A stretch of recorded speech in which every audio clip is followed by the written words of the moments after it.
রহমানির রহিম। আসসালামু আলাইকুম।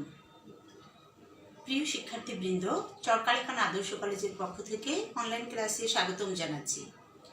আজ আমি যাদের নিয়ে ক্লাস করব তারা হচ্ছে দ্বাদশ শ্রেণী ব্যবসায় শিক্ষা শাখার ছাত্রছাত্রীবৃন্দ। তোমাদের জন্য আজকে পড়াবো ব্যবসায় সংগঠন ও ব্যবস্থাপনা দ্বিতীয় পত্র থেকে। আমাদের আজকের চ্যাপ্টার হচ্ছে 9। চ্যাপ্টারের নাম হচ্ছে সমন্বয় সাধন। প্রিয় শিক্ষার্থীরা, তোমরা সবাই কোথাও গেলে যারা ছাত্রছাত্রী তারা নিশ্চয়ই দলবদ্ধভাবে চলাচল করো। যখন খেলার মাঠে থাকো সেখানেও একটি দলের নিয়ে খেলাধুলাটা হয়, যেমন ক্রিকেটের টিম, ফুটবল টিম, এখানে একটি দল নিয়ে খেলাটা হচ্ছে। এই দলের মধ্যে একজন নেতা থাকে যিনি প্রত্যেককে নির্দেশনা দিয়ে থাকেন, সবাই তার কথা মেনে চলেন এবং নেতা কিন্তু প্রত্যেক খেলোয়াড়েরই খোঁজ খবর রাখেন। যারটা রাখেন না সেখানেই দেখা যায় সমস্যা। আর একটা ভালো টিম ওয়ার্ক করতে হলে প্রত্যেকের সাথে প্রত্যেকের একটা যোগাযোগ থাকতে হবে।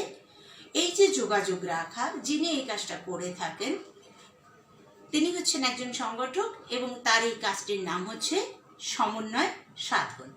মূলত সমন্বয় সাধন কি যদি আমরা বুঝতে চাই তাহলে আমরা এক কথায় বলবো যে সমন্বয় সাধন হচ্ছে একটি সুতোয় যেমন কয়েকটি ফুলকে গাঁথলে সেটাকে মালা বলা হয়, আর যখন ফুলগুলোকে গাঁথা হয় না তখন যেটা দিয়ে গাঁথা হয় তার আলাদা নাম থাকে সূচ, আর সুতোটার নাম তো সুতোই থাকে, আর ফুলগুলোকে তখন বলা হয় শুধুই ফুল। কিন্তু সূচ, সুতা আর ফুলের মাধ্যমে যখন এটিকে গাঁথা হয় তখনই সৃষ্টি হয় একটি মালার। সমন্বয় সাধন হচ্ছে ঠিক তেমনি একটি প্রক্রিয়া। এটা একটা প্রতিষ্ঠানের বিভিন্ন কর্মকর্তা, কর্মচারী, বিভাগ, উপবিভাগ সবাইকে একটি নির্দিষ্ট বন্ধন, একটি নির্দিষ্ট নির্দেশনার মাধ্যমে একত্রিত করে, এক সূত্রে গ্রথিত করে। অর্থাৎ সবাইকে ঐক্যবদ্ধ রাখা, একত্রিত করা, দলবদ্ধভাবে কাজ করার নামই হচ্ছে সমন্বয় সাধন। তো প্রিয় শিক্ষার্থীরা, চলো আজকে আমরা পড়ায় প্রবেশ করি। অধ্যায় 9 থেকে সমন্বয় সাধন। শুরুতেই জেনে নেব যে সমন্বয় সাধনটা আমরা কোথা থেকে নিয়েছি। সমন্বয় সাধন হচ্ছে ব্যবস্থাপনার একটি গুরুত্বপূর্ণ কাজ। আমরা ব্যবস্থাপনার যে কয়টি কাজের নাম জেনেছি তার মধ্যে রয়েছে পরিকল্পনা, সংগঠন, কর্মী সংস্থান, নির্দেশনা, প্রেষণা, সমন্বয় সাধন এবং নিয়ন্ত্রণ।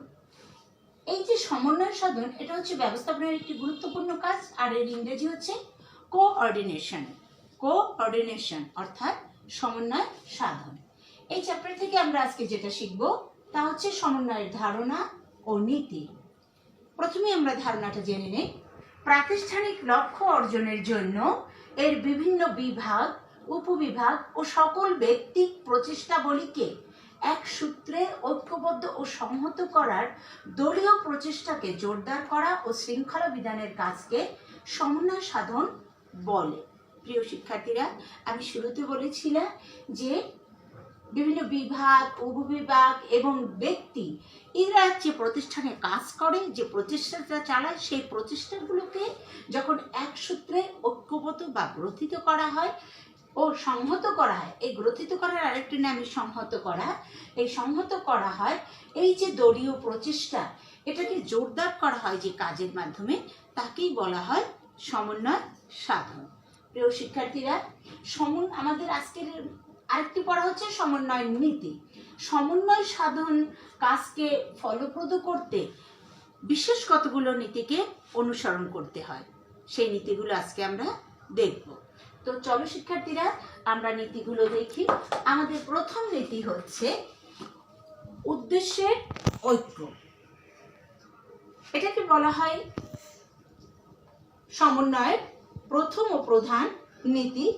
পরিকল্পনার অভিপ্রেত ফলকে যেমন লক্ষ্য বলা হয়, অন্যদিকে উদ্দেশ্য হলো চূড়ান্ত ফল যাকে ঘিরে কার্যক্রম পরিচালিত হয়। তাই প্রতিষ্ঠানের মূল লক্ষ্য বা উদ্দেশ্যের আলোকে বিভিন্ন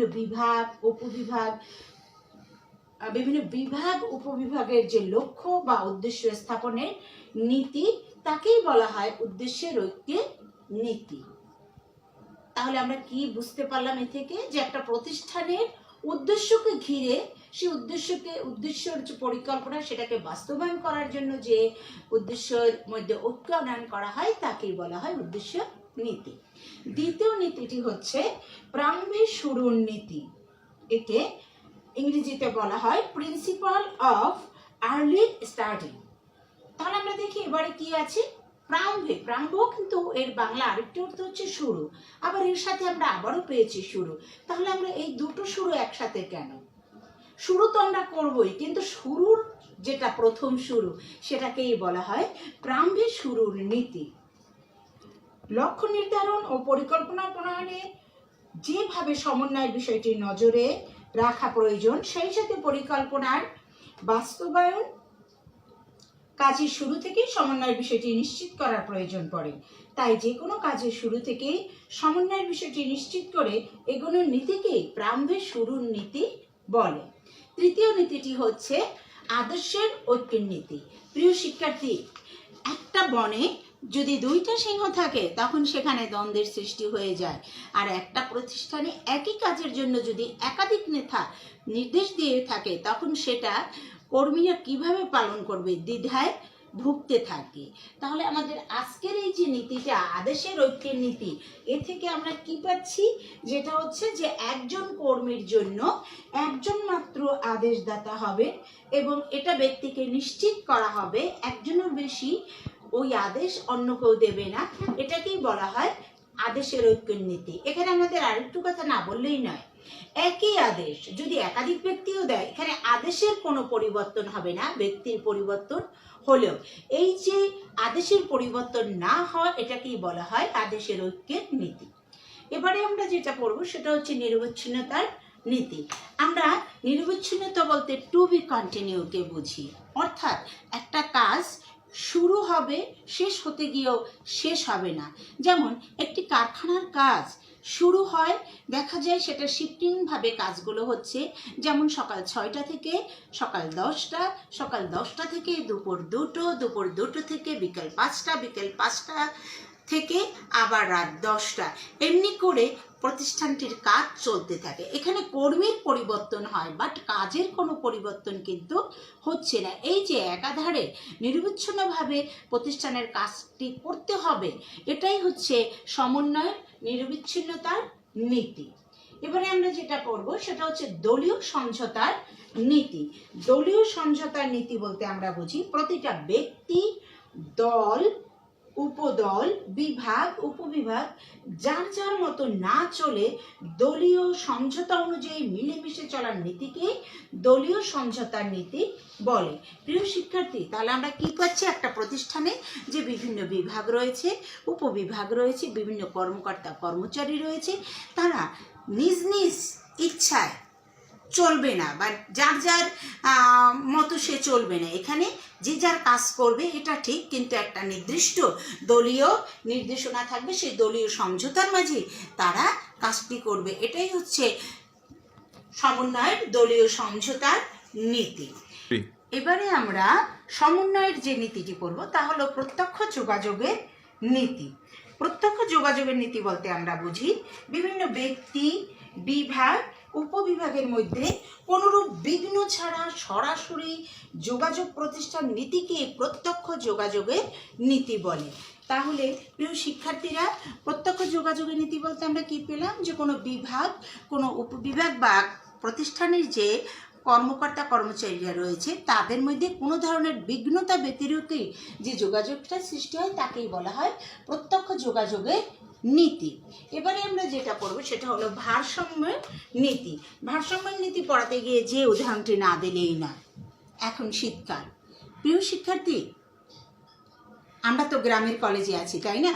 তাহলে নিশ্চয়ই দেখেছো শীতের কুয়াশাচ্ছন্ন ভোরে কোনো একজন ব্যক্তি লম্বা একটি লাঠির মাথায় দুদিকে 4-5টা হাঁড়ি নিয়ে, সামনেও 5টা হাঁড়ি, পিছনেও 5টা হাঁড়ি, এই নিয়ে তিনি হেলে দুলে যাচ্ছেন।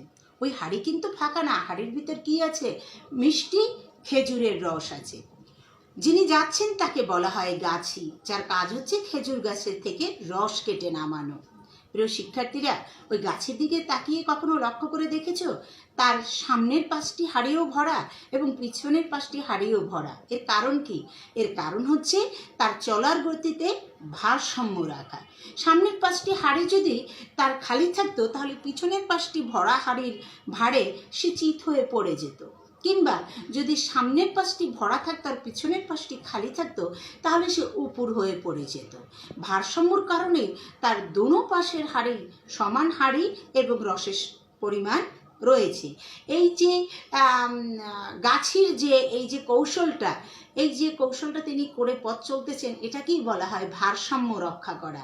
আর আমরা এখন পড়ব সমন্বয়ের ভারসাম্য নীতি। তাহলে সমন্বয়ের ভারসাম্য নীতি কি? সমন্বয়ের ভারসাম্য নীতি হচ্ছে বিভিন্ন ব্যক্তি বিভাগে কাজের মাঝে সমতা বিধান করতে হবে। কোনো ব্যক্তিকে বেশি কাজ, কোনো ব্যক্তিকে কম কাজ এমন করা যাবে না যে কারো প্রতি বৈষম্য দেখাতে হবে, যে সে একটু আত্মীয়, একটু স্বজনপ্রীতি দেখায়, কম কাজ দেয়, আর অনাত্মীয় এমন কাউকে কাজ করাতে করাতে তার 8 ঘন্টাই তাকে পরিশ্রম করায়, কোনো টিফিন আওয়ার দিলাম না। এটা করলে একসময় কর্মী বিরক্ত হয়ে যাবে, এতে প্রতিষ্ঠানের দুর্নাম ছড়িয়ে পড়বে। এটা না করে প্রত্যেককেই সমানভাবে কাজের ক্ষেত্রে মূল্যায়ন করা, সমানভাবে কাজ দেওয়া, সমানভাবে ভালো জানা এবং সমানভাবে বিরতি দেওয়া, এটাকেই বলা হয় সমন্বয়ের ভারসাম্যের নীতি। আমরা 8 নম্বরে পাচ্ছি নমনীয়তার নীতি। নমনীয়তা কথাটা বাংলা হচ্ছে, আরেকটি বাংলা হচ্ছে পরিবর্তনশীলতা। এটাকে ইংরেজিতে বলা হয় ফ্লেক্সিবিলিটি। প্রিয় শিক্ষার্থীরা, এই নমনীয়তা বলতে আমরা কি বুঝি? আমরা এর আরেকটা বাংলায় জেনেছি যে এর অর্থ হচ্ছে পরিবর্তনশীলতা। একটা প্রতিষ্ঠানের লক্ষ্য উদ্দেশ্য বাস্তবায়ন করতে হলে এখানে কিছু পরিকল্পনা থাকে। এই পরিকল্পনা কখনো কখনো কর্মীদের জন্য হার্মফুল হয়ে দেখা যায়, তখন কর্মীরা নানা ধরনের বিপজ্জনক অবস্থার মধ্যে পড়ে। এই অবস্থা হলে তখন যেন সাথে সাথে সেটার পরিবর্তন করা যায়, কারণ কর্মী না বাঁচলে প্রতিষ্ঠান বাঁচবে না। কর্মীকেন্দ্রিক প্রতিষ্ঠানে আমাদের সমাজে জয় জয়কার পাচ্ছে। তো কর্মীদের সুযোগ সুবিধা বুঝে কখনো কখনো পরিকল্পনার পরিবর্তন আনা, কিংবা ক্রেতা যারা রয়েছে বাজারে তাদের চাহিদা মতো মাঝে মাঝে পণ্যের পরিবর্তন আনা, কিংবা কর্মী প্রতিষ্ঠানে যারা কাজ করতেছেন তাদেরকে উন্নত প্রশিক্ষণের জন্য মাঝে মাঝে কাজের বা বিভাগ উপবিভাগের মধ্যে পরিবর্তন যে করা হয় সেটাকেই বলা হয় নমনীয়তার নীতি। আমাদের এবারের যে নীতিটা হচ্ছে সেটা হচ্ছে অনানুষ্ঠানিক সম্পর্কে নীতি। অনানুষ্ঠানিক সম্পর্কের নীতি বলতে আমরা যেটা বুঝি তা হলো সমন্বয়ের বিষয়টিকে নিছক আমরা আনুষ্ঠানিকভাবেই ভাবছি, কিন্তু আনুষ্ঠানিক নিয়ম রীতি ও সম্পর্কের বেড়াজালে একদম আবদ্ধ না করে বরং অনানুষ্ঠানিক সম্পর্ক ও সহযোগিতার উন্নয়ন ঘটিয়ে যখন প্রতিষ্ঠানকে আরো উন্নত শিখরে পৌঁছানো হয় তখন সেটাকে বলা হয় অনানুষ্ঠানিক সম্পর্কের নীতি। সব সময় যে ভালো কাজগুলোকে নিয়ম নীতি দিনক্ষণ মেনে করতে হবে এমন কোনো কথা নেই। ভালো কাজ করা যায় যে কোনো সময়। ঠিক তেমনি একটি প্রতিষ্ঠানের সকলের মধ্যে সুসম্পর্ক রাখতে যে একদম দিনক্ষণ সময় বেঁধে রাখতে হবে এর কোনো কারণ নেই। এটা যে কোনো সময়, যে কোনো মুহূর্তে, যে কোনো স্থানেই কর্মীর সাথে ব্যবস্থাপনার একটা অনানুষ্ঠানিক সাক্ষাতের মাঝেও এই সুসম্পর্ক সৃষ্টি হতে পারে। এটাকেই বলা হয় অনানুষ্ঠানিক সম্পর্কের নীতি। আমাদের সর্বশেষ যে নীতিটি রয়েছে তা হচ্ছে কার্যসমূহ সুসংহত করার নীতি। সংগঠন কাঠামো প্রতিষ্ঠায় বিভিন্ন ব্যক্তি বিভাগ ও উপবিভাগের মধ্যে দৃঢ় সম্বন্ধ স্থাপনের নীতিকে কার্যসমূহ সুসংহতকরণের নীতি বলা হয়। অর্থাৎ একটা প্রতিষ্ঠানে যে বিভিন্ন বিভাগ উপবিভাগ কর্মকর্তা কর্মচারী রয়েছে তাদের দিয়ে যে কাজগুলো করানো হয় সেই কাজগুলোকে সুন্দরভাবে সংগঠিত করার নামই হচ্ছে কার্যসমূহ সুসংগঠিত করার নীতি। একটা প্রতিষ্ঠানে সমন্বয়ের এই নীতিগুলো যদি সুন্দরভাবে অনুসরণ করা হয় তাহলে সেই প্রতিষ্ঠানটি অবশ্যই একটি লাভজনক ও সার্থক প্রতিষ্ঠানে রূপ নিতে পারে। তো প্রিয় শিক্ষার্থীরা, আজ আমরা ব্যবস্থাপনার একটি গুরুত্বপূর্ণ কাজ সমন্বয় সাধন নিয়ে পড়লাম। এখান থেকে আমরা শিখলাম সমন্বয় সাধনের ধারণা এবং ওই নীতি। এই চ্যাপ্টারে এই এর ধারণা এবং এই যে নীতি, এই 10টি নীতি সবচেয়ে গুরুত্বপূর্ণ প্রশ্ন। তোমাদের পরীক্ষায় এর প্রত্যেকটি নীতির থেকে যে কোনো একটি নীতি নিয়েই কিন্তু ক, খ, গ এই গ নম্বরের প্রশ্নটি হতে পারে, উদ্দীপক থেকে এটা নিয়ে নিতে পারে। যেমন তোমাদেরকে প্রশ্ন করতে পারে যে উদ্দীপকে লেখা থাকতে পারে যে আবির এবং আদর এরা কর্মক্ষেত্রে প্রায় দিশেহারা অবলম্বন করে, কারণ এক এক নেতা এসে এক এক সময় এক এক নির্দেশনা দিয়ে থাকে, তারা বুঝতেই পারে না তারা কোন কাজটি করবে, কার কথা শুনবে।